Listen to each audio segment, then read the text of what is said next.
আসসালামু আলাইকুম রহমতুল্লাহি ওবরকাতুহ। সম্মানিত দর্শক, ডক্টর মোহাম্মদ ইউনূসের সরকারের ভবিষ্যৎ কি? তার কার্যকাল আর কতদিন অব্যাহত থাকবে? তিনি কি আজীবন থাকবেন, 5 বছর থাকবেন, নাকি অতি দ্রুত একটি নির্বাচন দিয়ে চলে যাবেন, নাকি নির্বাচন দেওয়ার মতো পরিবেশ হয়তো তিনি পাবেন না, তিনি মনের দুঃখে পদত্যাগ করবেন, মনের দুঃখে চলে যাবেন, অথবা এনিথিং অড, অপ্রত্যাশিত বা অনভিপ্রেত অনেক ঘটনা ঘটতে পারে এবং সেরকম একটা পরিবেশ পরিস্থিতির দিকে দেশ যাচ্ছে কিনা এই বিষয়গুলো নিয়ে আলোচনা করব। আমাদের দেশের মানুষের যে স্বাভাবিক চরিত্র, আমরা সবসময় শক্তের ভক্ত, নরমের জম। আমাদের দেশের বেশিরভাগ মানুষ পাওয়ার পলিটিক্স করতে ভালোবাসেন।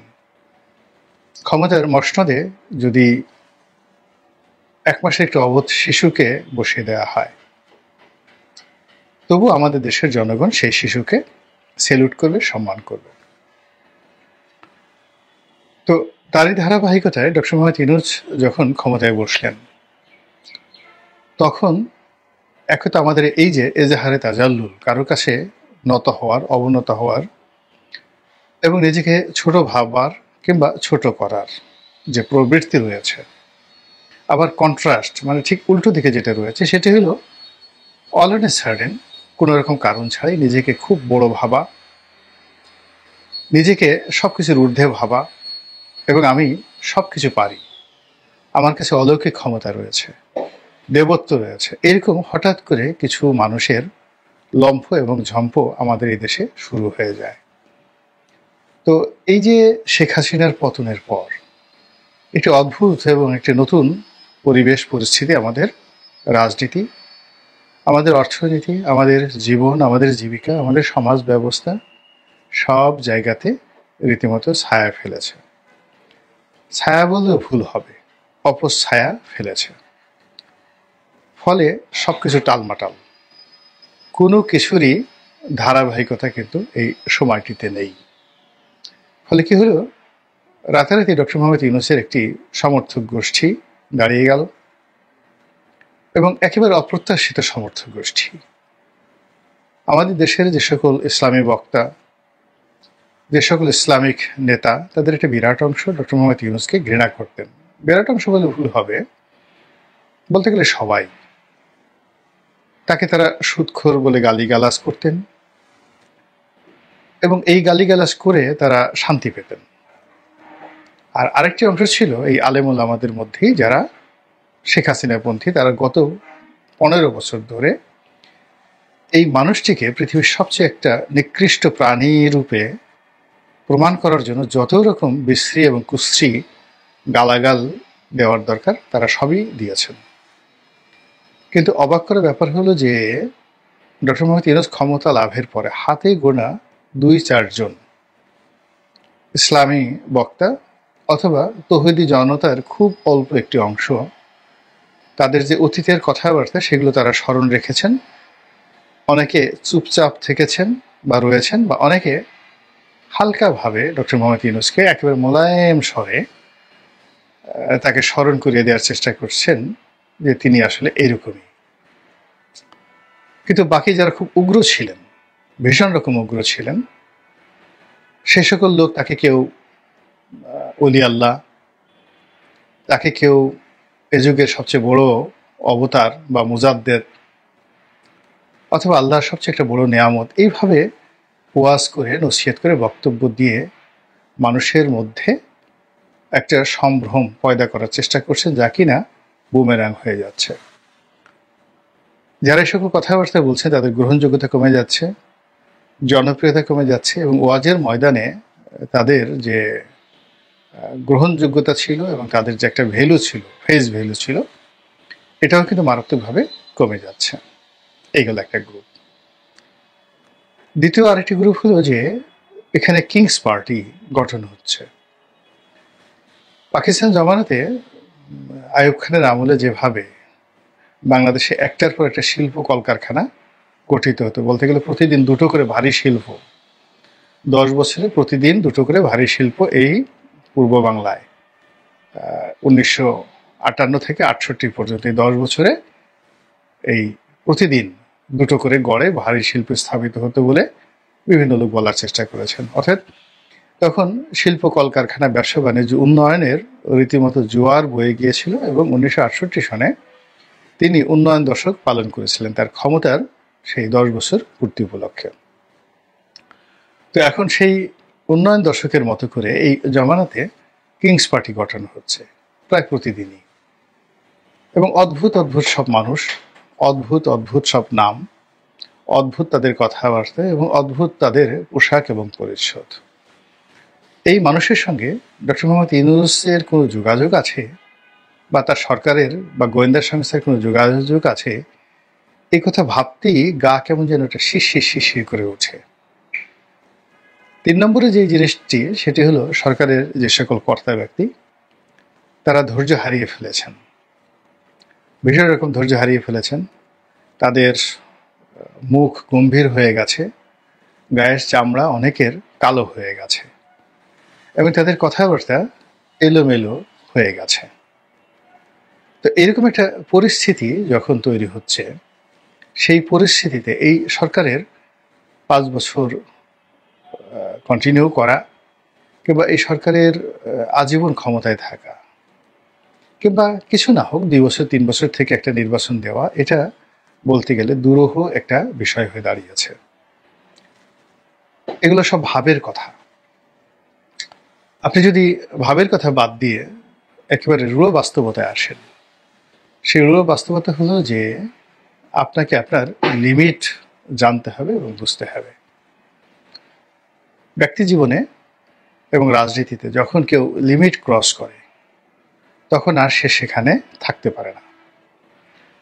অবস্থা দৃষ্টি মনে হচ্ছে যে সরকার এবং ডক্টর মোহাম্মদ ইউনূস বেসিক্যালি নিজেকে এখন একটি আনলিমিটেড কোম্পানি বানিয়ে ফেলেছেন। তার মনে হচ্ছে তিনি অনেক সুন্দর কথা বলতে পারেন, তার মনে হচ্ছে তিনি মহাকাশ পাড়ি দিতে পারেন, তার মনে হচ্ছে তিনি আরো অনেক কিছু করতে পারেন। এর ফলে কি হচ্ছে, তিনি যে জিনিসটি জানেন না, যে জিনিসটি বোঝেন না এবং যেটা তার কর্তব্য এবং ধর্তব্যের মধ্যে পড়ে না, এই বিষয়গুলোর সঙ্গে তিনি জড়িয়ে গেছেন এবং তার কাছে মনে হচ্ছে যে এই কাজগুলো করলে দেশের হয়তো ভালো হবে, তিনি অমরত্ব লাভ করবেন, আর তার চোখে উন্নত বিশ্বের যে যাকে বলা হয় ঝকঝকে তকতকে রাস্তাঘাট, পরিপাটি বিমানবন্দর, শুনশান যে একটা বাহ্যিক অবস্থা এবং মানুষের যে নির্ভর জীবন, এটি তার মন এবং মস্তিষ্কে রীতিমতো ভর করেছে।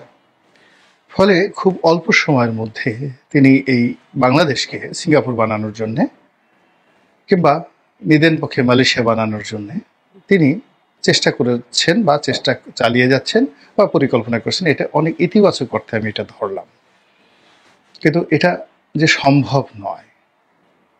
এটি যদি তিনি লি কুয়ান, সিঙ্গাপুরের যিনি ফাউন্ডার ফাদার, তার জীবনে পড়তেন, তার ভিডিওগুলো দেখতেন এবং তার কথাবার্তাগুলো শুনতেন, তিনি 60-এর দশকে যখন রাজনীতি শুরু করলেন এবং 70-এর দশক থেকে তিনি যখন সফল হলেন, সেই সফল হওয়ার সময় তার যে অভিব্যক্তি, তার যে বক্তব্য, তার যে কথা, এই বিষয়গুলোর সঙ্গে যদি ডক্টর মোহাম্মদ ইউনূসের 1980 সনের যে যৌবন, তার যে তৎপরতা, এগুলো তুলনা করা যেত বা তাকে যদি ওই অবস্থায় পাওয়া যেত, তাহলে হয়তো লি কুয়ানের যে সংগ্রামের সঙ্গে ডক্টর মোহাম্মদ ইউনূসের এখনের যে সংগ্রাম, এটি কিছুটা হলে সম্ভব হতো।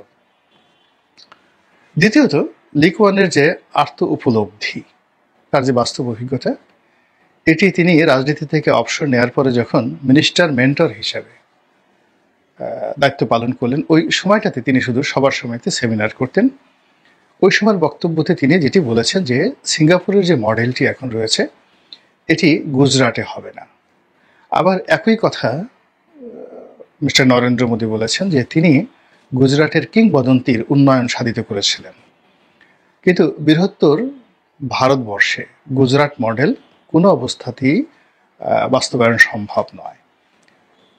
তো কাজেই যারা তাকে নিয়ে খুব বেশি আশা করেছিল তাদেরকে নরেন্দ্র মোদী বলেছিলেন যে আমাকে আমার মতো চেষ্টা করতে দেন, আমি এই ভারতবর্ষে বা এই দিল্লিতে অতীতে যা কিছু হয়েছে তাদের সে খুব বেশি ভালো কিছু করতে পারবো বলে আমার কাছে মনে হচ্ছে না। এটা হলো তার প্রাজ্ঞতা। একইভাবে সিঙ্গাপুরের যে লি কুয়ান, তিনিও তার যে পরিণত বয়সের যে বক্তব্য, তিনি বারবার বলেছিলেন যে একটা ছোট আইল্যান্ড, সামান্য কিছু মানুষ এবং ভৌগোলিকভাবে এরকম একটা সুবিধাজনক অবস্থা পেয়ে আমি যে কাজটি করতে পেরেছি এটি অন্য ভূখণ্ডে আমি পারতাম না। দ্বিতীয়ত আমি যে সময় পেয়েছি এবং আমি যাদেরকে সহকর্মী হিসাবে পেয়েছি এটাও সফলতার একটা মানদণ্ড। তো সেই দিক থেকে ডক্টর মোহাম্মদ ইউনূস এখন যে সময়টি পেয়েছেন এটি বড় বেয়ারার সময়, অসময় তার জন্য এবং আমাদের সকলের জন্য। দ্বিতীয়ত তার যে বয়স, এ বয়স ভীষণ রকম তার জন্য একটা বোঝা। প্রতিদিনই তিনি দুর্বল থেকে দুর্বলতর হচ্ছেন এবং তার যারা বন্ধুবান্ধব আপনজন এর বিরাট অংশ আলটিমেটলি কবরে চলে গেছেন। যারা জীবিত আছেন তাদেরও একটা বিরাট অংশ হতাশ হয়ে সারাদিন পার্কে ঘুরে বেড়ান, নেতিবাচক চিন্তা ভাবনা করেন, অনেকে ধর্মকর্ম করেন, অনেকে বাস্তব জীবনের যে ব্যর্থতা স্মরণ করে সেই নানা রকম খিস্তি খেয়ে করতে থাকেন। আর অবসর সময় তারা মানুষের সাথে ঝগড়া করেন, বুড়ো মানুষের যা হয়। তো সেই বৃত্ত থেকে বের হয়ে তিনি একা এই রাষ্ট্রীয় জায়গাতে বসে তিনি রাতারাতি সবকিছু করে ফেলবেন, এটা কোনো যুক্তিতে, কোনো বিজ্ঞানে, কোনো ধ্যান ধারণায় এই পৃথিবীতে ঘটেনি। এই বাংলাদেশে ডক্টর মোহাম্মদ ইউনূসের চাইতে হাজার হাজার গুণ উঁচু মার্গের মহামানব ছিলেন। পাল বংশ 400 বছর এই বাংলা শাসন করেছেন এবং এই বাংলার এখনের যে ভূখণ্ড তার কম করে হলো 20 গুণ বড় ভূখণ্ড, অর্থাৎ বাংলা, বিহার, উড়িষ্যা, তার সঙ্গে সঙ্গে ভারতের যে 7 সিস্টারের বিরাট অংশ, এইগুলো মিলিয়ে অর্থাৎ এখন বাংলাদেশের যে ভূখণ্ড তার চেয়ে 20 গুণ ভূখণ্ড 400 বছর ধরে পাল সম্রাটরা শাসন করেছেন। সেন সম্রাটরাও ঠিক একই শাসন করেছেন। হর্ষবর্ধনের সময় এই বাংলাকে কেন্দ্র না করলে উজ্জয়িনী কে কেন্দ্র করে তিনি একটা বিরাট সাম্রাজ্য গড়ে তুলেছিলেন। তারপর শশাঙ্কেরও একই অবস্থা, সেই 600 শতাব্দীতে, মানে মোহাম্মদ রসুল্লাহ সাল্লাহ সাল্লামের জমানাতে। এরপর সুলতানি আমল, মুঘল আমল, ইংরেজ আমল, এই বাংলায় বহু বড় বড় মানুষ এসেছেন। এমনকি পাকিস্তান জমানাতেও এই বাংলাতে গভর্নর হিসেবে, প্রধানমন্ত্রী হিসেবে অনেক বড় বড় মানুষ দায়িত্ব পালন করেছেন শুধুমাত্র পূর্ববঙ্গে। এখন তারা যে কাজগুলো পারেননি বা তারা যে কাজগুলো করেননি, তো সেই কাজগুলোতে হাত দেওয়ার আগে তাকে 1,33,000 বার, অর্থাৎ ডক্টর মোহাম্মদ ইউনূসকে 1,33,000 বার ভাবতে হবে। আমাদের দেশে আপনি যদি রাতারাতি খুব জনপ্রিয় হতে চান এবং সব কথায় তালি পেতে চান, প্রশংসা পেতে চান, বিশ্বাস করেন আপনি এই জিনিসগুলো পাবেন না। মানুষকে খুশি করার জন্য যদি আপনি খুব চেষ্টা করেন তাহলে মানুষ খুশি হবে না, বরং বিক্ষুব্ধ হবে। মানুষ যে জিনিসগুলো আপনার কাছে আশাই করে না সেই জিনিসগুলো মানুষকে দিয়ে যদি আপনি মনে করেন যে খুব বড় কিছু করলাম, তাহলে আপনার কপালে দুর্ভোগ আছে। শেখ হাসিনাকে দিয়ে চিন্তা করেন, এই মেট্রো রেল, রূপপুর পারমাণবিক কেন্দ্র, পদ্মার সেতু কোনো কিছুরই দরকার ছিল না। এই কাজ করতে গিয়ে তার অহংকার বেড়েছে, এই কাজ করতে গিয়ে সরকারের দুর্নীতি বেড়েছে, ব্যাপ্তি বেড়েছে, দলের মধ্যে সুবিধাভোগী শ্রেণী তৈরি হয়ে গেছে এবং তার যে মূল রাজনৈতিক যে থিম এটার থেকে তিনি সম্পূর্ণ আলাদা হয়ে গেছেন। ফলে কি নির্মম এবং নিশ্চয়ভাবে সেখান থেকে তাকে চলে যেতে হয়েছে। তো ডক্টর মোহাম্মদ ইউনূস এবং তার যারা সহকর্মী তারা মূল্য নিয়ন্ত্রণ করতে পারছেন না, সরবরাহ ব্যবস্থা ঠিক করতে পারছেন না, ব্যবসা বাণিজ্য ঠিক করতে পারছেন না, মানুষের দৈনন্দিন জীবনে নিরাপত্তা দিতে পারছেন না, মব ঠেকাতে পারছেন না, এমনকি নিজেদের বাসস্থান যমুনা সেখানটিও তারা রক্ষা করতে পারছেন না। এমনকি তার যে সরকারি বাসভবন যমুনার, আপনি চারিদিকে গিয়ে দেখেন ঢাকা শহরে যমুনা যে ওয়াল, চারিদিক থেকে যে ওয়াল, সেখানে যে ময়লা এবং আবর্জনা রয়েছে, ধুলো রয়েছে, বালি রয়েছে, এগুলো সাধারণত অন্য কোনো বিল্ডিংয়ে নেই। তো যে মানুষ তার নিজের বাড়িটা ঠিকমতো পরিষ্কার রাখতে পারে না, পরিচ্ছন্ন রাখতে পারে না, তিনি চট্টগ্রাম বন্দরকে সিঙ্গাপুর পোর্ট অথরিটির হাতে দিয়ে এটিকে সিঙ্গাপুরের আদলে একটা পোর্ট গড়ে তুলবেন, তারপরে এটিকে একটা বিশ্বমানের বন্দর গড়ে তুলবেন, এবং চট্টগ্রামকে তিনি যাকে বলা হয় বাংলাদেশের হার্ট বর্ণনা করে, এই হার্ট তিনি সিঙ্গাপুরের ডাক্তার এনে চিকিৎসা করাবেন। এটা অসম্ভব বিষয়। এই যে আরাকান রাজ্যে যে সমস্যা, রোহিঙ্গাদের সাথে যে সমস্যা, এই সমস্যা তো আজকের নয়, এই সমস্যা মুঘল আমলের। শায়েস্তা খান যে সমস্যার সমাধান করতে পারেননি, তার ছেলে বুজুর্গ উমেদ খান যে এই সমস্যার সমাধান করতে পারেননি। তারপর ইংরেজ জমানাতে লর্ড ক্যানিংয়ের মতো মেধাবী শাসক এই সমস্যার সমাধান করতে পারেননি। লর্ড হার্ডিঞ্জের মতো, যিনি ওই পদ্মা নদীর উপর ওই সময়টাতে ব্রিজ তৈরি করেছিলেন, তার মতো লোক এই সমস্যার সমাধান করতে পারেননি। তো সেই সমস্যাটা তিনি সমাধান করে ফেলবেন, সেখানে মানবিক করিডোর দিবেন। এই জিনিসগুলো তাকে যে কতটা বিপদ এবং বিপত্তির মধ্যে আলটিমেটলি ফেলে দিয়েছে, এটা আমরা বাইরে থেকে হয়তো অনুভব করছি, কিন্তু ভিতরে ভিতরে তিনি টের পাচ্ছেন।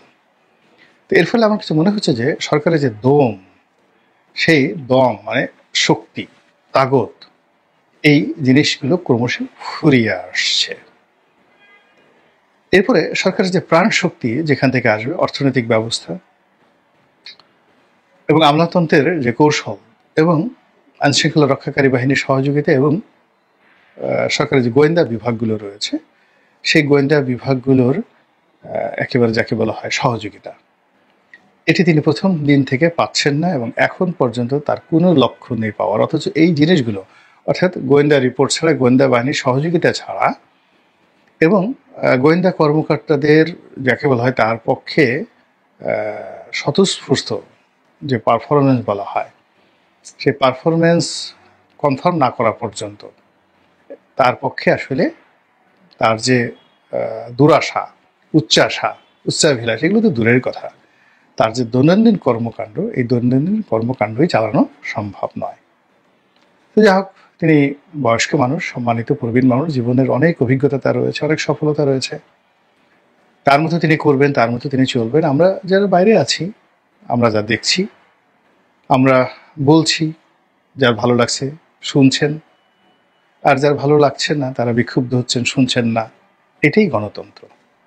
মহান আল্লাহ আমাদের সবাইকে হিদায়াত দান করুন এবং হেফাজত করুন। আসসালামু আলাইকুম ওয়া রাহমাতুল্লাহি ওয়া বারাকাতুহু।